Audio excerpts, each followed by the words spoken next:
ఇలా నేను చాలా ఇంపార్టెంట్ స్టేట్మెంట్ చేస్తున్నా. ఇది మీ ద్వారా మొత్తం తెలంగాణ ప్రజలు కూడా చూడాలి.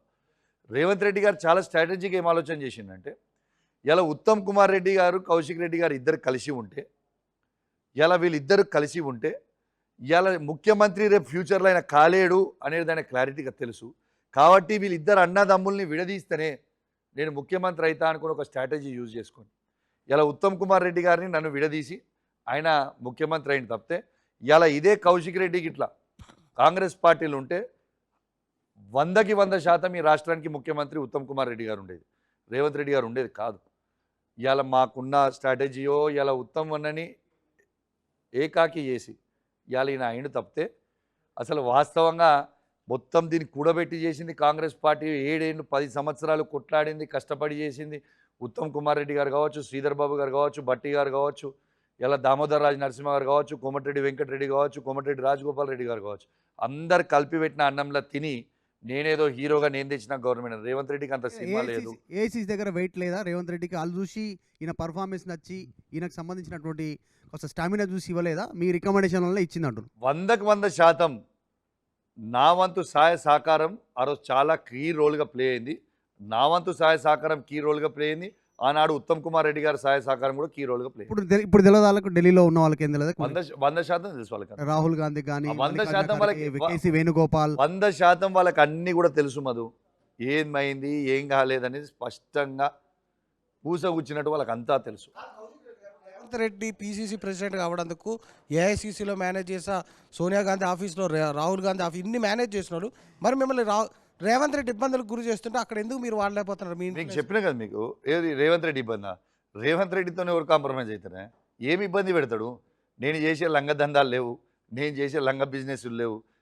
Kaushik Reddy straight fight with Revanth Reddy. ఏంది నువ్వు చేసిన అన్యాయాలు, మీరు చేసిన మోసాలు, ఇలా ప్రజలకు ఇచ్చిన 6 గ్యారెంటీలు, 420 హామీలు, ఆయన చేసిన మోసాల మీదనే కౌశిక్ రెడ్డి కొట్లాడుతుండే తప్పితే కౌశిక్ రెడ్డి వేరే పర్సనల్ దాని మీద ఏడ కూడా ఫైట్ చేస్తలేడు. ఆయన ఇస్తాన రైతు బంధు 15,000 ఇవ్వాలని కొట్లాడుతుండు, ఆటో కార్మికులకి 12,000 ఇవ్వాలని కొట్లాడుతుండు, ఇలా రైతులకి 500 రూపాయల బోనస్ ఇవ్వాలని కొట్లాడుతుండు, రైతులకి అద్భుతంగా యూరియా బస్తాలు ఇవ్వాలని కొట్లాడుతుండు, తాతలకు అవ్వలకి 2,000 4,000 పెన్షన్ చేయమని కొట్లాడుతుండు, ఇలా వికలాంగులది 4,000 6,000 రూపాయల పెన్షన్ చేయమని కొట్లాడుతున్నాం, ఆడబిడ్డలకి తులం బంగారం ఇవ్వమని కొట్లాడుతున్నాం, ఆడబిడ్డలకి 2,500 మహిళలకు ఇస్తా అన్నది ఇవ్వమని కొట్లాడుతున్నాం. ఇవన్నీ సూటిగా కొట్లాడుతూ ఉన్నాను. ఇలా పర్సనల్గా ఏది లేదు. రేవంత్ రెడ్డి గారితో కాంప్రమైజ్ అయ్యే ప్రసక్తే ఉండదు. ఇలా ఎన్ని కేసులు పెడతారో పెట్టుకొనియండి, ఏమి చేస్తారో చేసుకొనివ్వండి. ఇలా తెలంగాణ ప్రజలకి ఆయన ఇస్తాన 6 గ్యారెంటీలు, 420 హామీలు ఇచ్చే వారికి ఖచ్చితంగా రేవంత్ రెడ్డి గారు కౌశిక్ రెడ్డి తగ్గకుండా, కాంప్రమైజ్ కాకుండా జైలుకు పంపేటువంటి దానికి సంబంధించిన పరిణామాలు జరుగుతున్నాయి. సిఐడి కేసు నమోదు చేసి మొన్న జరిగిన జాతర ఇష్యూలో. సో జైలుకు పోనీకే మరి రెడీగా ఉన్నాడా కౌశిక్ రెడ్డి? కొంచెం తగ్గుతాడా? దూకుడు ఏమైనా తగ్గిస్తాడు?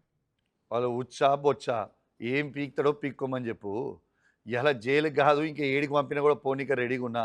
తెలంగాణ ప్రజల కోసము ఆయన ఇచ్చిన 6 గ్యారెంటీలు, 420 హామీలు, నా హుజురాబాద్ నియోజకవర్గానికి ఇవ్వాల్సిన 1000 కోట్లు ఇవ్వడానికి దానికోసము, మా కల్వల ప్రాజెక్టు కోసము, మా నాయన్ చెరువు కోసము, మా హుజురాబాద్ నియోజకవర్గంలో కమలాపూర్లో ఉన్న బస్టాండ్ కంప్లీట్ కాదానికోసము ప్రశ్నిస్తూనే ఉంటాము. తగ్గేదే లేదు. ఏమి చేస్తాడో చేసుకోమని చెప్పండి. ఖచ్చితంగా ఆయనను ప్రశ్నిస్తూనే ఉంటాం, ప్రజల పక్షాన నిలబడతాం. అంటే మీ ఇద్దరికి పర్సనల్గా ఫైట్ ఏందండి రేవంత్ రెడ్డికి మీకు? అంటే అప్పుడు గతంలో ఒకసారి ఒక హీరోయిన్తో ఎఫ్ఐఆర్ ఉందని ఒక పబ్లిక్గా మీరు చెప్పారు, అదా లేదా మీ ఇద్దరికి ఉన్న అసలు ఏంది గారు? పర్సనల్గా మాట్లాడే విషయాలు మాట్లాడాలనుకుంటే రేవంత్ రెడ్డి నెత్తి నుంచి కింది వరకు నాకు ప్రతి విషయం తెలుసు. కానీ పర్సనల్గా నేను మాట్లాడదలుచుకోలేదు. ఇలా ఒక్క ముచ్చట మీకు చెప్తా ఉన్నాను. ఈ పర్సనల్ ముచ్చట్లు మాట్లాడేటి ఇలా కేటీఆర్ గారి మీద మాట్లాడింది రేవంత్ రెడ్డి గారు కాదా? ఇలా రేవంత్ రెడ్డి గారు మాట్లాడుతున్న సంసారం ఎదుటోడు మాట్లాడితే వ్యభిచారమా? ఇలా రేవంత్ రెడ్డి గారే ఇట్లాంటి సంస్కారంకి షురూ చేసింది కాబట్టి నేను మాట్లాడాల్సి వచ్చింది. బరాబర్ మాట్లాడినాం.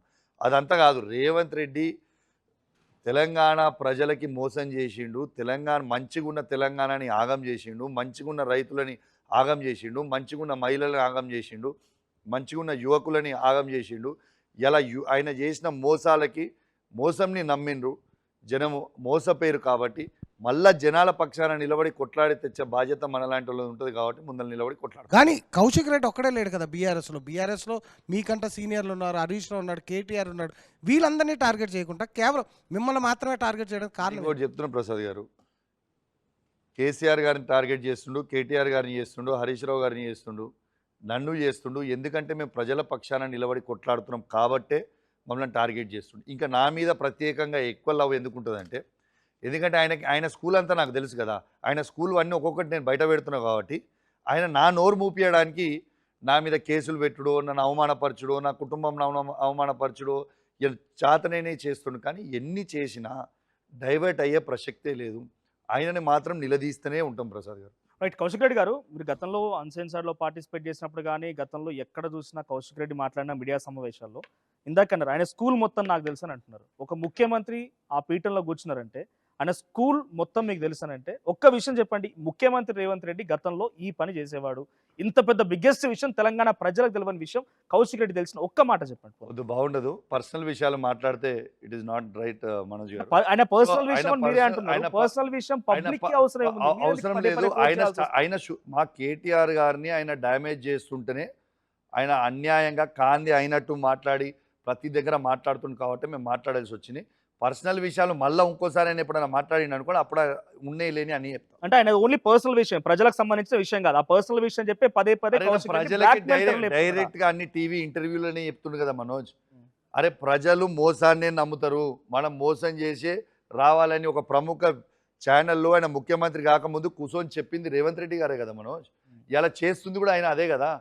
మీకు ఇదే చెప్పిన కదా, మోసం చేసుడు వెన్నటో పెట్టిన విద్య రేవంత్ రెడ్డి గారికి. ఇలా చెప్పిన మాట ఒక్కటన కమిట్మెంట్ మీద ఉన్నాడు ఆయన. ప్రజలకి ఏం చెప్పొచ్చిండు అధికారానికి?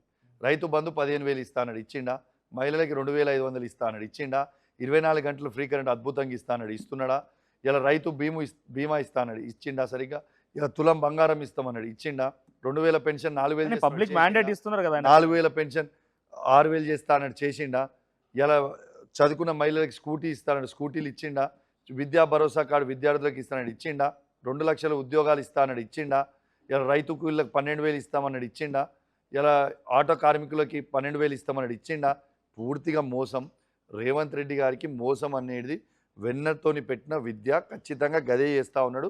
కానీ ప్రజలు మళ్ళీ ఒకసారి చెప్తున్నా, ప్రజలు ఆయనని మోసం చేయడానికి జనరల్ ఎలక్షన్ ఎప్పుడు వస్తేప్పుడు సిద్ధంగా ఉన్నారు. కౌశిక్ రెడ్డిని టార్గెట్ చేయడానికి ఈటెల రాజేందర్ అండ్ రేవంత్ రెడ్డి ఇద్దరు కలిసి ఏదో ఈటెల రాజేందర్ రేవంత్ రెడ్డికి డబ్బులు ఇస్తే మీకు టికెట్ ఇవ్వకుండా అడ్డుపన్నారు అంటున్నారు. దాని తగ్గట్టుగా ఆధారాలు ఏం లేవు, మీరు అన్నడం తప్ప ఇప్పటికి ఆధారాలు. మనోజ్ గారు, ఆధారాలు నేననుడు కాదు.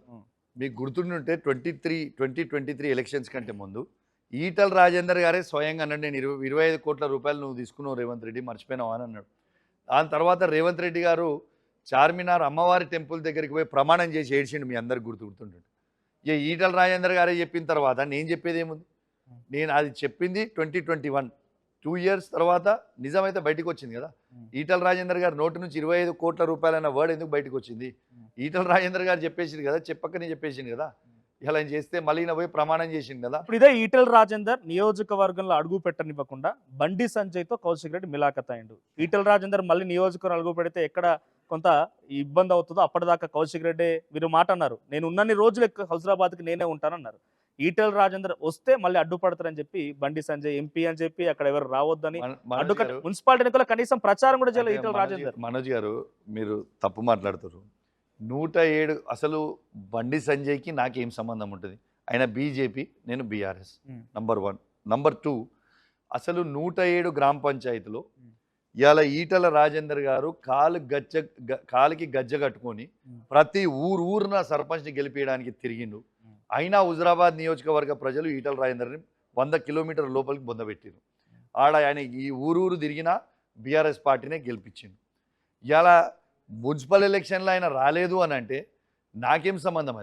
అది బీజేపీ పార్టీకి సంబంధం, అది బండి సంజయ్ గారికి ఈటల రాజేందర్కి సంబంధించిన ఇష్యూ, నాకు సంబంధం లేని ఇష్యూ కదా. మీకు ఒప్పందం ఉంది కాబట్టి బండి సంజయ్ మీద ఎక్కడ కౌశిక్ రెడ్డి ఒక్క మాట కూడా మాట్లాడాడు. బండి సంజయ్ గారి మీద ఇప్పుడు మీ ద్వారానే చెప్తా ఉన్నా, బండి సంజయ్ గారికి ఇట్లా గట్టి కొట్లాడుంటే, ఇదే బండి సంజయ్ గారికి ఇట్లా మనుషులు ఉండుంటే, ఈ 107 గ్రామ పంచాయతీలో వాళ్ళిద్దరు కొట్లాడుకుని ఉంటే ఇంకొక 10 సీట్లు నేను ఎక్కువ గెలుస్తుండే కదా. బండి సంజయ్ గారికి అసలు హుజరాబాద్ నియోజకవర్గంలో మనుషులే లేరు. మనుషులు ఎవరున్నారు? మనుషులే లేరు. ఎవరున్నారు? ఈటల రాజేందర్ విషయం 25 కోట్లు ఆయనకి ఇచ్చినట్టు ముఖ్యమంత్రికి, ఇదే ముఖ్యమంత్రి అయ్యే కంటే ముందు పీసీసీ చీఫ్గా ఇదే ఆర్టీవీ స్టూడియోకి వచ్చారు, అన్సెన్సార్డ్ షోలో పాల్గొన్నాడు. రేవంత్ రెడ్డి చెప్తే ఒక ఫోన్ కాల్ కొడితే 100 కోట్లు అరేంజ్ అవుతాయి రాత్రికి రాత్రే నాకు ఆ స్టామినా ఉంది నాకు అనేటువంటి స్టేట్మెంట్ చేశారు. మీరేమో 25 కోట్లు ఈటల రాజేందర్ గారు అంటే తీసుకునేటువంటి వ్యక్తేనా ఆయన? రే- ఆశించే వ్యక్తేనా? నేను చెప్పుడు కాదు మధు, రేవంత్ రెడ్డి గారు మాటలు మస్తు చెప్తాడు మధు. ఇలా తెలంగాణ ప్రజల్ని పాగలు చేసిండు. ఇక చెప్పిన 100 కోట్లు వస్తాయి 200 కోట్లు వస్తాయని బ్లాక్మెయిలరే, అది అందరికీ తెలిసిన విషయమే. చేస్తూనే ఉంటాడు అట్లాంటివన్నీ. కానీ 25 కోట్ల రూపాయల డీలు వీళ్ళు మాట్లాడుకుంది 100% వాస్తవం. ఏడ మాట్లాడుకుని కూడా చెప్తా, వేం నరేందర్ రెడ్డి గారి బిడ్డ ఎంగేజ్మెంట్లో వీళ్ళు ఆ రూమ్లో కూర్చొని 2 గంటల సేపు మాట్లాడుకొని ఈ డీల్ కుదిరించుకుంది 100కి 100% వాస్తవం. ఇవాళ ఈటల రాజేందర్ గారి నోటినే 2 సంవత్సరాల తర్వాత రేవంత్ రెడ్డి గారు మీరు 25 కోట్లు తీసుకున్నారంటే ఈయన పోయి ప్రమాణం చేసి ఏడ్చిండు. నిజం లేనిదే ఈటల రాజేందర్ గారు అంటారా? నేను 2 ఏళ్ల క్రితం చెప్పినప్పుడు అందరూ మీలాగానే అనుమానపడ్డారు. కానీ ఈటల రాజేందర్ గారు నోటితో చెప్పిన తర్వాత వాస్తవం కాలేదా? ఇంకోటి కూడా ఆశ్చర్యం అనిపిస్తూ ఉంది.